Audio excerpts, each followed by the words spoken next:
Salve galera do PVT, viemos aqui acompanhar os treinos aqui na X-Gym. Hoje tivemos a sorte de encontrar essa lenda do MMA nacional aqui, do Vale Tudo, Mestre Hulk, né?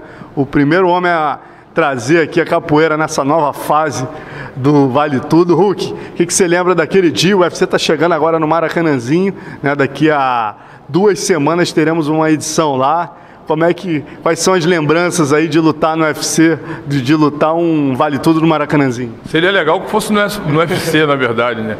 Pô, pra mim tá sendo muito legal, muitas pessoas estão lembrando, vai fazer 20 anos, cara, e parece que foi ontem. Então, eu hoje vim aqui até por isso também. Vai ser muito legal, eu tô tentando até arrumar um convite para ir lá no dia, eu acho que eu devo conseguir, porque eu vou matar saudade daquele tempo. E eu acho que daquele tempo para cá o Vale Tudo cresceu muito hoje em dia, o MMA, e eu gostaria de estar lá para poder ver esse mega evento que com certeza vai ser. O Maracanãzinho é um templo, né, do Vale Tudo nacional, né, Hulk? A gente teve Carson Gracie lutando com Valdemar Santana, Rickson com Zulu, várias lutas aí marcantes e históricas, inclusive aquele histórico confronto entre Muay Thai e Jiu-Jitsu, onde tivemos Ruas e Pinduca, Flávio Molina e Marcelo Bering, e Renan Pitangui e Eugênio Tadeu, né, em 83. Como é que foi para você ver aquele Maracanãzinho lotado, eu lembro na época, gritando o seu nome e o nome da capoeira? Poxa, lembrando que você é uma lenda, né? Lembrar de tudo isso assim, de repente, é muito legal. Eu acho que foi muito legal. Ali praticamente a minha vida, eu já era capoeirista, já tinha um certo nome na capoeira. A partir dali eu passei a ter um nome, continuei com o meu nome mais elevado, mas eu passei a ser respeitado também por atleta de outras artes marciais, graças a Deus eu conheço até hoje. E foi muito legal. Lembra só das lutas para a galera que não acompanhou, né?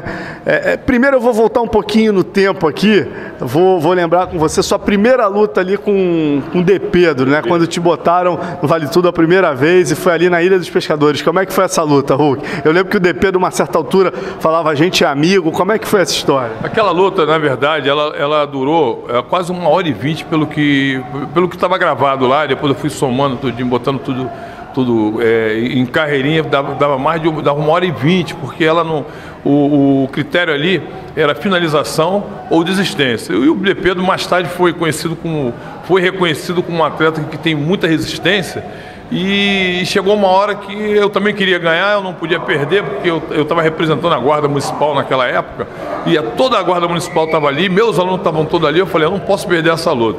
E a gente foi uma luta bastante forte, onde eu passei a ser reconhecido ali, tanto é que fui convidado para o Nacional, e o De Pedro valorizado pelo cara que ele era, né? Que ele mostrou que realmente ali era um grande lutador, mas como era a primeira luta dele, a gente começou a ser conhecido, na verdade, no Maracanãzinho. Você não sabia, eu lembro que você não sabia nem o que fazer, você dominava a luta e você ajoelhava no peito do De Pedro e dava meio que uns ganagalo no gogó dele, assim, ele caindo para fora. Não era isso, Hulk? Assim, no chão você na época não tinha experiência nenhuma, né? Praticamente nenhuma, eu não sabia nada de chão, eu depois vendo a luta, eu falei assim, poxa, eu podia ter finalizado várias vezes ali, eu me colocar, teve uma hora que eu estava até quase dando um matalhão, mas não sabia o que fazer. A partir dali, antes do Nacional, que levou 1 mês, eu comecei a aprender algumas coisas que eu deveria ter feito ali. Mas, na verdade, eu entrei ali na cara e a coragem, só com o que eu sabia de capoeira mesmo, e aprendi ali que o Vale Tudo não era só você saber uma luta, você tinha que realmente saber um pouquinho das outras artes marciais, que é o que aconteceu hoje com o MMA. Hulk, e aí logo depois dessa luta com o De Pedro, você foi chamado, né, meio que de boi de piranha cá entre nós, né, por aquele evento que era para a consagração do jiu-jitsu. Estava tudo mais ou menos, todo mundo esperava que o Amaury vencesse a etapa nacional, e na etapa internacional, né, que seria alguns meses depois, ele enfrentaria o Rickson Gracie, né, mas você jogou água no chope do jiu-jitsu e venceu o Amaury. Só lembrando, era um torneio, quem você venceu até chegar no Amaury? Na verdade, o pessoal não comentava que era água no chope, né? Mas a gente não pode falar aqui.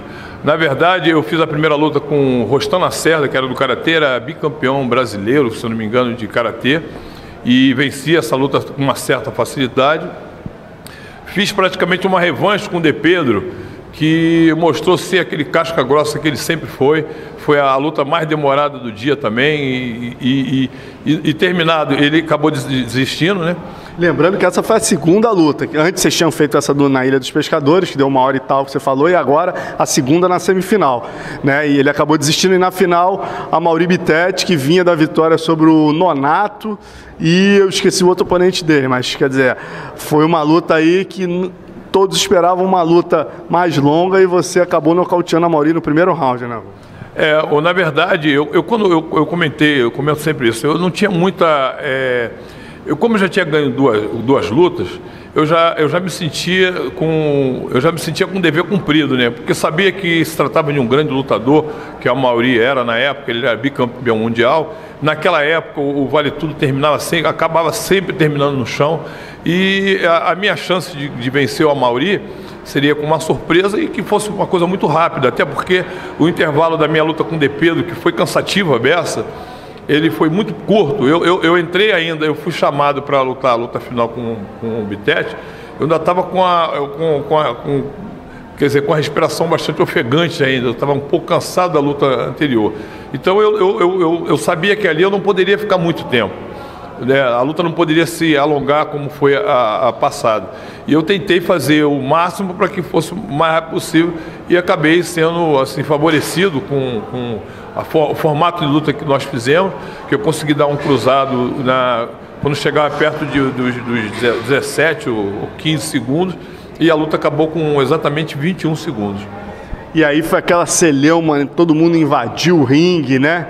E você até conta um episódio quando a gente fez uma entrevista combate que eu achei curioso, e que uma das pessoas que te defendeu ali, a Guarda Municipal subiu, você era da Guarda Municipal do Rio, o jiu-jitsu botando muita pressão, e quem na verdade acabou te ajudando, que te impressionou, foi o grande mestre Hélio Gracie, que inclusive fez aniversário na semana passada aí. Não, o Hélio, eu já conhecia o Hélio bem antes, né? Já o admirava pelo legado, né, que ele trouxe para o jiu-jitsu, para a família dele também. E ele realmente foi o grande vencedor daquele evento. Porque naquele momento onde as pessoas não aceitavam, porque eles não pensaram antes numa possível derrota. Então naquele momento ficou todo mundo alucinado, todo mundo sem saber o que fazer, ninguém estava entendendo o que estava acontecendo. Quando ele chegou na beira do ringue e falou com o João Alberto Barreiro, que era o juiz da luta, ô João, a luta, ele falou com essas palavras: João, a luta acabou, o Moreno ganhou, o que você quer mais? E aí eu acho que naquele momento o João Alberto Barreto teve um pouquinho de discernimento de que teria realmente que acabar a luta, e foi o que ele fez. Bacana. Aí logo na segunda fase, onde, né, todos esperavam a Mauri, foi você que foi representar o Brasil, mas você infelizmente foi nocauteado pelo karateca Jean Rivière, né, na segunda etapa, na etapa final, né? Aquilo ali foi uma aula de como não se fazer um evento, como não se administrar um evento. César Maia prometeu que ia colocar verba, não colocou. Não, mas o problema é que saiu nos jornais da época que eu lutaria, já era um circuito fechado. Eu lutaria com um lutador de Muay Thai, que era conhecido como, era um japonês, Nayuki Taira era o nome do japonês que eu ia lutar. Ele na época pesava era o mesmo peso que eu, mesma altura, estava tranquilo. É uma luta que eu treinei para ganhar essa luta, eu tinha grandes condições de ganhar. Minha luta seria, como eu fui o campeão da fase passada, a minha luta seria a luta da noite. Então toda a luta da noite, né, todos foram para me ver lutando, a última luta. Aí eu tava no meu camarim, aguardando, em concentração e tal. Me chamaram para fazer uma luta de apresentação, uma volta de apresentação. Quando eu terminei de fazer a volta de apresentação, me chamaram para o ringue. Eu pensei ali naquele momento que todos os atletas fariam a volta de apresentação, fosse para o ringue, ser apresentado para o público, voltasse para os seus camarins, aquecesse e voltasse para a luta. Não, na verdade eu já estava indo para o ringue para lutar. Eu estava frio, não tinha aquecido, não tinha me preparado para lutar, e quando chego no ringue era um cara de quase 2 metros, com kimono, que eu achava até que se tratava de um lutador de jiu-jitsu, porque ele estava de kimono. Na época, no momento... Não tinha nem ideia que era um karatê. Não tinha como eu analisar, não, esse kimono é de karatê negativo. Então a minha estratégia seria lutar solto com ele. Quando, na verdade, o pouco tempo que eu tinha de luta livre, eu treinava luta livre um pouco, e o pouco do jiu-jitsu, se eu soubesse que ele era um lutador de karatê com aquele tamanho, eu tentaria levá-lo para o solo, mesmo sem ser a minha especialidade, sabendo que também não era a especialidade dele, e tentaria ganhar a luta no chão também. Mas aconteceu o imponderável, como diz o João Alberto, o imponderável aconteceu. Eu tomei um cruzado que apaguei, parei no hospital, as pessoas dizem que eu fiquei no hospital, mas na verdade eu já cheguei acordado no hospital, tive que ficar um tempo no hospital, porque é de praxe do hospital, eu fiquei num tempo de observação para poder sair no outro dia de manhã. Torneio, né? Não, na verdade o torneio não teve a segunda fase, ele só teve as primeiras lutas, na segunda rodada acabou, eu recebi um cheque sem fundo, que eu tenho guardado até hoje lá em casa, um cheque sem fundo, e todos acredito que receberam cheque sem fundo, e foi assim o caos. Agora, lembrando de outro episódio, né? Outro episódio histórico que você fez parte, na verdade, outra roubada histórica que te colocaram, né, Hulk? Aquele torneio do IVC, né? Que você foi chamado em cima da hora e pegou o Marquer logo na segunda luta. Como é que foi isso? Aquilo eu comentei uma vez naquela entrevista, isso com você no combate. Eu estava fazendo uma obra em casa, estava sem treinar. O meu treinador, ele não tinha nenhuma tarimba de ser um treinador. Eu, como treinador, eu vou preservar o meu aluno, meu atleta. Eu vou treiná-lo e vou colocar ele para lutar com pessoas que eu saiba que ele tem a condição de, pelo menos, de lutar. Que de repente ele nem ganhe, mas que ele tenha a condição de fazer uma boa luta. O meu treinador me levou para São Paulo, para o Maxud Plá, dizendo que eu ia fazer uma luta casada. E quando eu chego lá, eu estava num circuito onde tinha Marquet, tinha Paul Varela, e eram os caras que eram Fábio casca, Gurgel. Fábio Gurgel, tal. Eu poderia, de repente, se eu tivesse treinado para isso, eu poderia até me sair melhor. Eu ganhei a primeira luta, lutando com o James Adler, né? Acho que era o James Adler. Esqueci, eu vou... Não, James Adler não, é um americano, James Adler é brasileiro. Esqueci também. Eu vou lembrar o põe na... Aí você venceu ele? Eu venci e fui para... Como você venceu ele?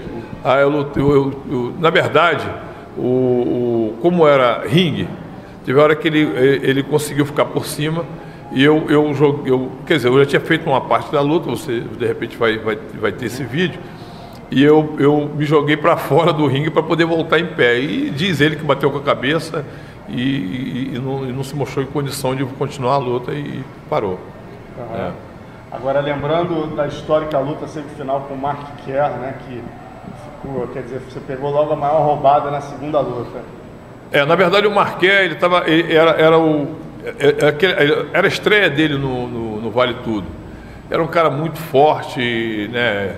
Era muito forte realmente e muito técnico, até porque ele era campeão olímpico, se eu não me engano, de wrestling. Então foi isso. Eu tentando sempre lutar em pé, porque era mais minha característica lutar em pé, ele conseguia me levar para o chão. E paramos. E o problema se fosse octagon, eu talvez fosse diferente. Eu na beira do ringue, o que eu faço? Estou preso ali e mais tarde a gente viu que o Wrestling, ele travava bem o pessoal no chão e nem o pessoal dos juízes conseguia reverter quando eles caíam por cima. Na final a gente viu isso. Na final acabamos vendo isso também. Então o que eu fiz? Eu pensei lá no momento, vou sair do ringue e volto em pé, para tentar fazer minha luta em pé. Quando eu virei, eu acredito que eu tenha virado, depois vendo a fita, virei pelo lado errado, eu tomei um soco onde cortou minha boca, eu perdi um dente na época e tive que sair do circuito. Mas acho que tudo isso foi assim, uma experiência muito boa até, né? Fazendo as comparações do Vale Tudo para o MMA, eu acho que tinha que ter sido assim mesmo para poder mostrar. Vocês fizeram parte da história, rapaz. Vocês aí escreveram, né, os capítulos iniciais aí. Infelizmente vocês não ganhavam muito dinheiro com isso, né, Hulk? Aquela época era diferente. O campeão levava R$500 e o segundo 700. O nacional ainda ganhou um dinheiro bom na época, que foi R$20 mil. Sem contar, Hulk, desculpa te interromper, já interrompendo, que você hoje em dia, dentro da realidade do MMA, você não seria um peso pesado. Você talvez fosse aí tivesse que fazer uma direta para lutar aí entre os médios, 8-4, de repente. Que categoria você acha que lutaria hoje? Assim, hoje se eu recebo um convite, hoje eu estou com 52 anos, se eu recebo um convite que eu acho que vai compensar, vai ser legal, eu treinaria uns 6 meses para perder um peso. Hoje eu estou com 110, mas para entrar assim com meus 95 quilos, acho que daria. E eu até lutaria, mas teria que ser uma coisa que valesse a pena. Lembrando que eu já estou com 52 anos. E hoje, como é que está a capoeira? Qual é o teu plano aqui na X-Gym? Quer fazer uma parceria aqui com o pessoal? Eu fui convidado, né, pelo mestre Cidinho, né, através do dono da academia, para vir aqui já há um tempo aqui para ensinar a meia-lua, tentar potencializar a meia-lua, que é um golpe que está na moda do MMA. E gostei da casa, fui bem recebido e me fizeram o convite que eu voltasse sempre aqui. Mas aí estou voltando hoje, até por causa de uma outra entrevista que eu acabei de fazer mais cedo, e estou fechando um trabalho com o Cidinho. Nós fomos convidados para ensinar técnicas do MMA voltado para capoeirista em Portugal, ano que vem, em julho. Então nós estamos fazendo uma cartilhazinha bem legal. Ele tem bastante experiência também, porque ele está aqui todos os dias. Que golpe você destacaria da capoeira que se colocam muito bem dentro do MMA? Pô, meia-lua a gente sabe. A meia-lua, né? A capoeira tem alguns golpes que você inicia ele fazendo, aparentando que vai fazer um outro, transforma no outro. Isso aí é uma boa deixa. Né? Por exemplo, a ponteira que o Anderson deu no Vitor, vocês chamam de quê? Ponteira. É ponteira mesmo, é ponteira. Então, aí você pode potencializar a forma que você vai aplicar essa ponteira, que é que ela engana bastante. Tipo, eu fiz que vou dar um martelo, que seria o mawashi do karatê, né? Chute lateral, se não me engano, de outra luta, e você começou com um golpe e transforma ele no outro golpe. Isso é bastante salutar. E aí vocês estão fazendo essa parceria aqui com a equipe X-Gym, quer dizer, o Arley, Anderson, Jacaré, toda essa galera vai poder trabalhar com esses golpes da capoeira. O Alan também, que se machucou agora, o Guedes, que é um grande capoeirista também. Então a gente está fazendo isso aí para quando a gente for lá para Portugal, e a gente vai ficar lá praticamente um mês dando curso. Então a gente vai fazer vários tipos de oficina, e a maior dela vai ser a das meia-luas, das formas que se dá. Eu e o Cidinho já fizemos aqui, já fizemos um trabalho que você tem mais de 10 formas de aplicar a meia-lua.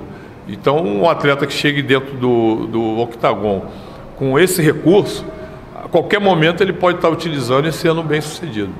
Maravilha, Hulk. Agora fala pra galera do UFC aí, pô, que você merece estar ali na frente assistindo esse evento. Claro que se eu for convidado, eu vou estar lá mesmo. Até agora ainda não pingou o convite, mas se rolar o convite, eu vou estar lá com certeza.